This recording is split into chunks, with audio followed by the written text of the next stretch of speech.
આટકોટની કેડી પરવાડિયા હોસ્પિટલને મેડિકલ કોલેજની મંજૂરી મળી છે। આટકોટની કેડી પરવાડિયા હોસ્પિટલનું પ્રધાનમંત્રી નરેન્દ્ર મોદી સાહેબે ફૂલ વાવ્યું હતું અને મેડિકલ કોલેજ રિસર્ચ સેન્ટરની 150 સીટની મેડિકલ કોલેજ શરૂ કરવા મંજૂરી મળી હોવાની વિગત છે। પ્રદેશ ઉપાધ્યક્ષ ભરતભાઈ બોગરા સંચાલિત હોસ્પિટલને મેડિકલ કોલેજની મંજૂરી મળી છે। મેડિકલ કોલેજ શરૂ થવાથી આસપાસના વિસ્તારના લોકોને પણ મોટી રાહત થશે।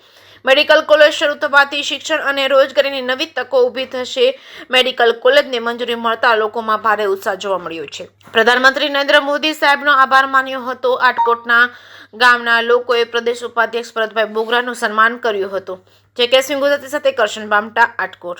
ભારત સરકારના મેડિકલ કાઉન્સિલ દ્વારા Matrushri Prabhaben Khodabhai Bogra medical college and research સેન્ટરને 150 સીટ MBBS ની ફર્સ્ટ યરની ઇન્ટેકની મંજૂરી મળી છે।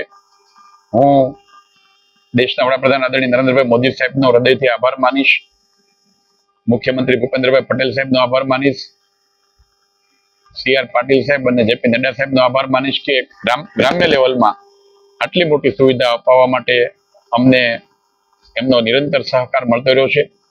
ખાસ અમારી ટીમને પણ અભિનંદન આપીશ, ડોક્ટરોની ટીમને, સાથે સૌ દાતાઓ અને ટ્રસ્ટીઓને પણ અભિનંદન આપીશ અને આભાર પણ માનીશ।